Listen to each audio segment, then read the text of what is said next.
Israel का बहुत ताकतवर दोस्त अमेरिका है। उसी के दम पर इसराइल अपने आतंकवाद को अंजाम देता है। इंटरनेशनल क्रिमिनल कोर्ट ने महज 2 दिन पहले इसराइल को पूरी तरीके से रफा में अपने आतंक रोकने के लिए कहा था, जो कि यूनाइटेड नेशन का कोर्ट है। दुनिया का सबसे बड़ा और सबसे ताकतवर कोर्ट होने के बाद भी वो इसराइल को रोकने में कामयाब नहीं रहा, जबकि 15 जजेस के पैनल ने इसराइल को यह फैसला सुनाया था कि तुरंत ही अपने सभी मिलिट्री ऑपरेशन रफा में रोक दो। उसके बाद से इसराइल लगातार रफा में हमले करता जा रहा है। उसकी जमीनी सेना और उसकी एयरफोर्स रफा में बम बरसा रही है। और अमेरिका, जो दोस्तों दुनिया भर के देशों को डेमोक्रेसी और फ्रीडम का पाथ पढ़ाता है। और अस्सलाम वालेकुम दोस्तों गजा से इसराइल पर अचानक रॉकेटों की बारिश कर दी गई।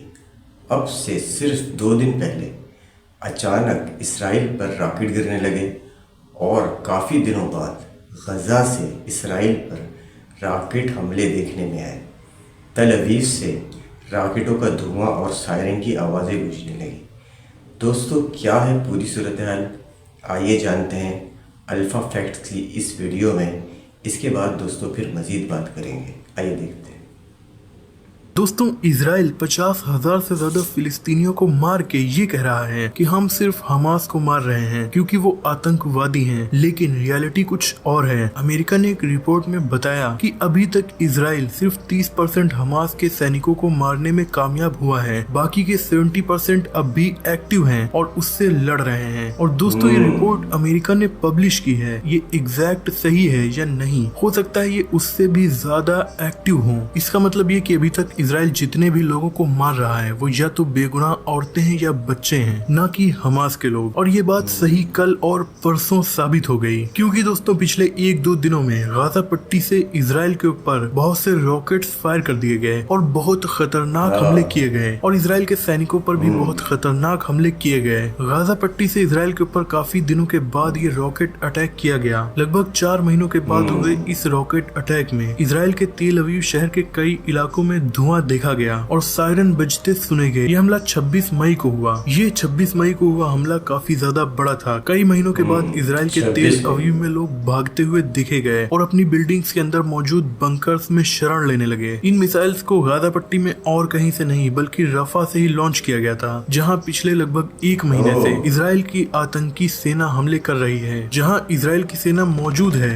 वहीं से इसराइल के लोगों के ऊपर रॉकेट अटैक हो जाए, तो इससे ये साबित होता है कि ये सेना हमास को नहीं बल्कि वहां मौजूद सिविलियंस को टारगेट कर रही है। इस रॉकेट अटैक के बाद कुछ मिसाइल्स को आयरन डोम ने रोक लिया और कुछ को नहीं रोक सका, तो वो तेल अवीव शहर के अलग अलग इलाकों में गिरी और वहां पर आग लगने से धुआं निकलने लगा। तेल अवीव की बिल्डिंग्स के बीच में धुआं निकलता देखकर ये साबित हो रहा था कि ये शहर अंडर अटैक्ड है। हालांकि इसमें किसी की जान नहीं गई, क्योंकि इसराइल की लगभग हर बिल्डिंग के नीचे बंकर्स मौजूद होते हैं और मिसाइल अटैक के तुरंत बाद सायरन बजने लगे थे, जिससे लोग भाग भाग कर बंकर में छिप गए थे। लेकिन फिलिस्तीन के लोगों के साथ ऐसा नहीं हो पाता। यही वजह है कि इसराइल जब फिलिस्तीन में हमला करता है तो वहाँ बहुत से बेगुनाह बच्चे मारे जाते हैं। खबरों के मुताबिक केवल कल उसने रफा में 80 से ज्यादा लोगों की जान ले ली है। दोस्तों रॉकेट अटैक से जस्ट पहले गाजा के उत्तरी भाग में मौजूद जबलिया से एक वीडियो रिलीज किया गया। ये वीडियो काफी ज्यादा चिलिंग है। इस वीडियो को मैं अपने चैनल पर दिखा भी नहीं सकता, वरना मेरी वीडियो ही यूट्यूब गायब कर देगा। इस वीडियो में हमास के सैनिक, इजरायली सैनिक जो कि घायल है बुरी तरीके से, उसे घसीटते हुए टनल के अंदर ले जाते हुए दिख रहे हैं। और गाजा पट्टी के स्पोक्स पर्सन अबू उबैदा ने इस वीडियो में बताया है कि एक टनल को हमने दुश्मन को फंसाने के लिए इस्तेमाल किया। दुश्मन को यानी इजरायली सैनिकों को लगा कि इसमें बहुत से गाजा पट्टी के सैनिक छुपे हैं, इसीलिए इजरायली सैनिक इसमें जाने लगे, जबकि उसमें कोई नहीं था। बाद में इस टनल में इजरायली सैनिक फंस गए और इसे इन्होंने एक्सप्लोसिव से उड़ा दिया। अबू उबैदा ने स्टेटमेंट जारी करते हुए बताया कि इसमें कई इजरायली सैनिक मारे गए और कई घायल हो गए, जिन्हें इन लोगों ने वापस से कैप्चर कर लिया। हालांकि एग्जैक्ट नंबर ऑफ सोल्जर्स नहीं बताया गया है, लेकिन मीडिया सोर्सेस के मुताबिक ये पूरा मामला जबलिया का है, जो कि गाजा के उत्तरी भाग में मौजूद है। यहाँ इसराइल और हमास के बीच बुरी तरीके से जंग चल रही है। इसमें कई कई इजरायली सैनिक मारे जा चुके हैं। दोस्तों जिन सैनिकों को इन लोगों ने किडनैप कर लिया वो असल में इजराइल के हॉस्टेजेस को छुड़ाने के लिए गए थे, लेकिन खुद ही हॉस्टेज बन गए। दोस्तों आपको मालूम होगा कि पिछले महीने हमास और इजराइल के बीच जो सीज फायर की टॉक्स चल रही थी उसे हमास ने एक्सेप्ट कर लिया था, जिसके बाद फिलिस्तीन के लोग जश्न मनाने लगे थे। उन्हें लगने लगा था कि 6-7 महीने से जो उनकी लाइफ है वो अब फिर से सुधरना स्टार्ट हो जाएगी और जंग रुक जाएगी, लेकिन इजराइल इस पर नहीं माना और उसने हमास के सीज फायर एक्सेप्ट करते ही गाजा पट्टी के ऊपर और बुरी तरीके से हमले करना स्टार्ट कर दिया। लेकिन अब खुद इजराइल ने सीज फायर करने के लिए कहा है, पर इस बार हमास नहीं मान रहा है। इजरायली मीडिया ने बताया कि गाजा और इजराइल के बीच की सीज फायर टॉक्स ट्यूसडे से कायरो में फिर से स्टार्ट हो सकती हैं, लेकिन इस पर हमास ने कहा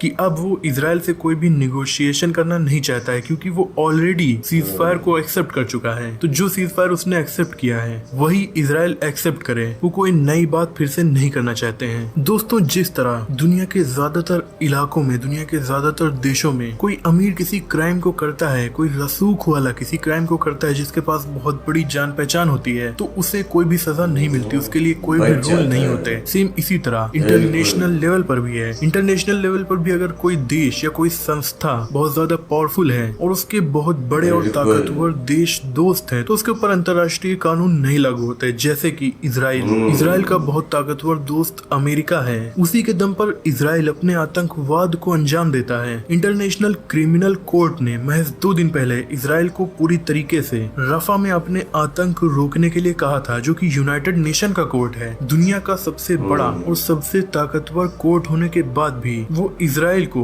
रोकने में कामयाब नहीं रहा, जबकि 15 जजेस के पैनल ने इजराइल को यह फैसला सुनाया था कि तुरंत ही अपने सभी मिलिट्री ऑपरेशन रफा में रोक दो। उसके बाद से इजराइल लगातार रफा में हमले करता जा रहा है। उसकी जमीनी सेना और उसकी एयरफोर्स रफा में बम बरसा रही है। और अमेरिका, जो दोस्तों दुनिया भर के देशों को डेमोक्रेसी और फ्रीडम का पाथ पढ़ाता है और इंसाफ का बहुत बड़ा देवता बनता फिरता है, चाहे वो हमारे देश के इलेक्शन में इंटरफेयर करना हो, चाहे वो हमारे देश के छोटे छोटे मुद्दों पर बोलना हो, चाहे रशिया को ह्यूमन राइट्स के पाथ पढ़ाना हो या फिर मिडिल ईस्ट को पढ़ाना हो, अमेरिका सबसे ज्यादा आगे रहता है। लेकिन जब इंटरनेशनल क्रिमिनल कोर्ट ने इजराइल से कहा कि तुरंत रफा से बाहर निकलो, तो इजराइल ने बात नहीं मानी। तब अमेरिका के सीनेटर लिंडसे ग्राहम ने कहा कि ICJ can go to hell. उसने ये भी कहा कि बहुत वक्त से ये सो कॉल्ड इंटरनेशनल जस्टिस के ऑर्गेनाइजेशंस एंटी इजराइल रहे हैं। इजराइल को चाहिए कि इन्हें इग्नोर करता रहे। दोस्तों सीनेटर कौन होते हैं? अमेरिका में सीनेटर बहुत पावरफुल होते हैं। जिस तरीके से हमारे देश में राज्यसभा सांसद होते हैं, एक तरीके से अमेरिका में सेनेटर्स की हैसियत वही होती है। जनता उन्हें चुनती है और इनका कार्यकाल 6 साल का होता है। वोट देकर इलेक्ट होने वाले ये सेनेटर बहुत सारी पावर रखते हैं, इतनी कि ये मिलकर अपने यहाँ के राष्ट्रपति को भी हटा सकते हैं। लेकिन जब से इंटरनेशनल क्रिमिनल कोर्ट इजराइल के खिलाफ फैसले सुना रहा है, तब से अमेरिका के कई सेनेटर्स पागल हो गए हैं और पागलपन में ये इंटरनेशनल क्रिमिनल कोर्ट के खिलाफ बहुत सारे एक्शंस की बातें करते रहते हैं। केवल ये पहला सीनेटर नहीं है जिसने इंटरनेशनल क्रिमिनल कोर्ट के खिलाफ, जो कि यूनाइटेड नेशन का कोर्ट है और दुनिया का सबसे बड़ा कोर्ट है, उसके खिलाफ कोई बात कही है। बल्कि इससे पहले जब इंटरनेशनल क्रिमिनल कोर्ट नेतन्याहू के खिलाफ अरेस्ट वारंट जारी करने वाला था, तब अमेरिका के 12 सेनेटर्स ने लेटर लिखकर इंटरनेशनल क्रिमिनल कोर्ट के जजेस को धमकाया था। यानी दोस्तों इंटरनेशनल क्रिमिनल कोर्ट तभी काम कर सकता है जब कोई कमजोर देश हो। अगर किसी देश के ऊपर अमेरिका का हाथ है तो इंटरनेशनल क्रिमिनल कोर्ट का मतलब मेरे हिसाब से कुछ भी नहीं।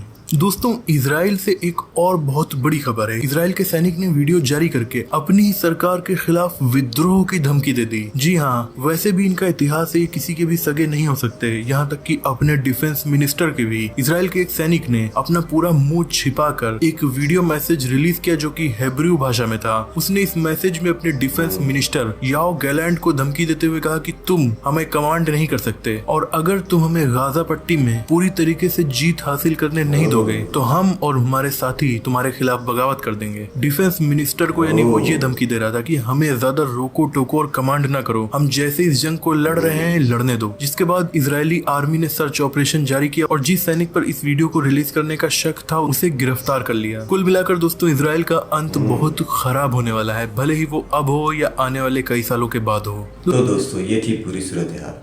दोस्तों एक बात इसमें और तलब है कि जब हमास इसराइल पर रॉकेटों से हमला करता है तो इसराइल में जानी नुकसान ना होने के बराबर होता है दोस्तों, क्योंकि जैसे ही सायरन बजना शुरू होते हैं तो वहाँ के लोग अपने घरों में बने हुए बंकर्स में चले जाते हैं और ये बंकर्स इतने मजबूत होते हैं कि छोटे मोटे मिसाइल इन बंकर को नुकसान नहीं पहुंचा सकते।